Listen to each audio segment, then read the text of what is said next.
Hello there, grumpy old fart here. And for those two guys who didn't like my cup,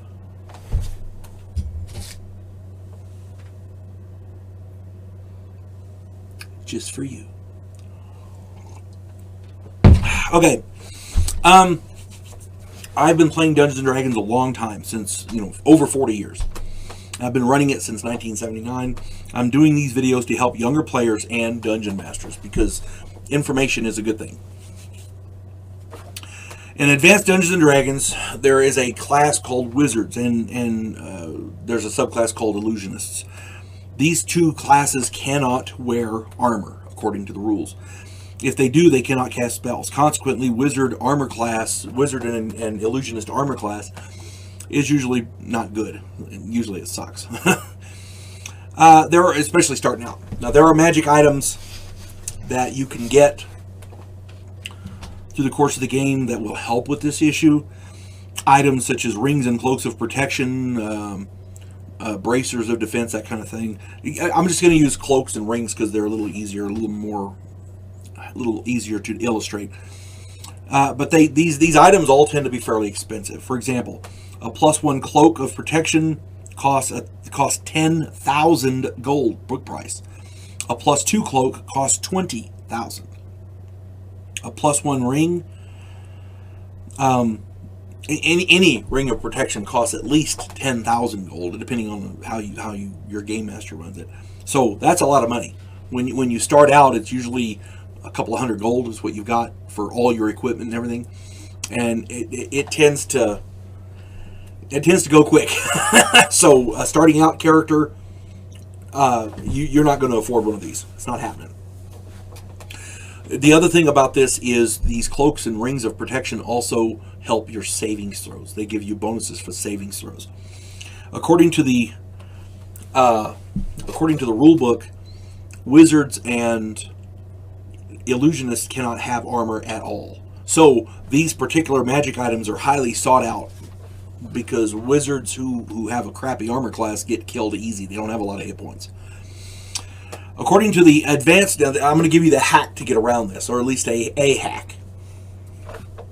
According to the Advanced Dungeons & Dragons Wilderness Survival Guide, very cold weather clothing and cold weather clothing are made of thick furs, bear furs primarily, other cold weather animals. And these thick furs impart an AC bonus of +1 for cold or +2 for very cold. What they actually say is your armor class normally starts at 10, and then you subtract your dexterity adjustment.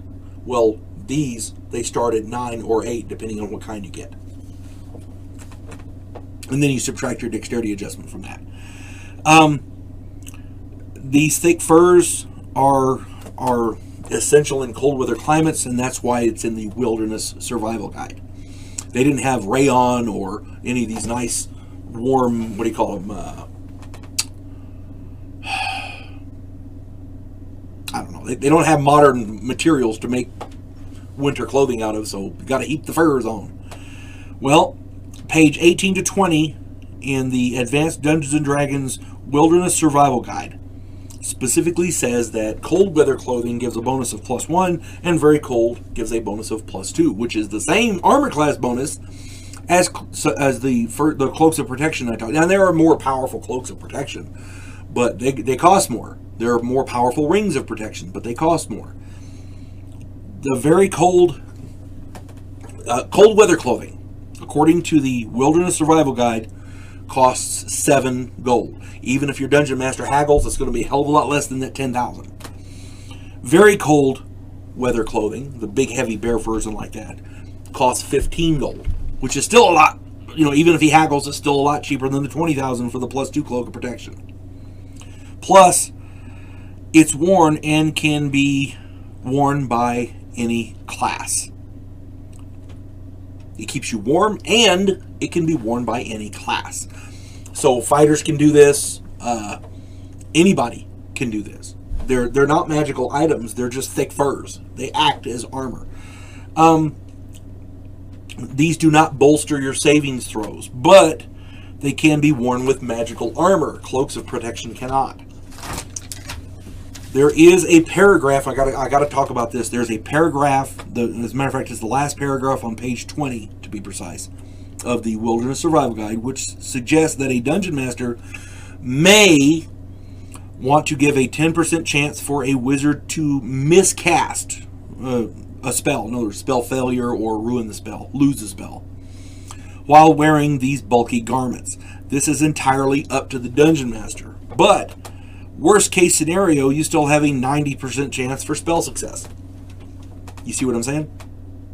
You could always, if you're wearing the heavy bear fur over you, not actually make it clothing, but make it a heavy cloak, you can drop it when you go into combat. That way you can cast at normal amounts. And temperature permitting, of course, because if it's minus 40 and you're trying to fight a battle, that's stupid to begin with. If a creature is attacking you and it's minus 40, chances are he's immune to the cold. You don't need to be fighting him. You need to be running away. That's all I'm saying. Regardless, 15 gold is a real bargain for a +2 Cloak of Protection, and it's something to consider. If you really feel that your player character's armor class is not what it should be, consider investing in a bear fur. It could literally save your player character's life. I hope this finds everybody well. You folks have a good day now. God bless one and all.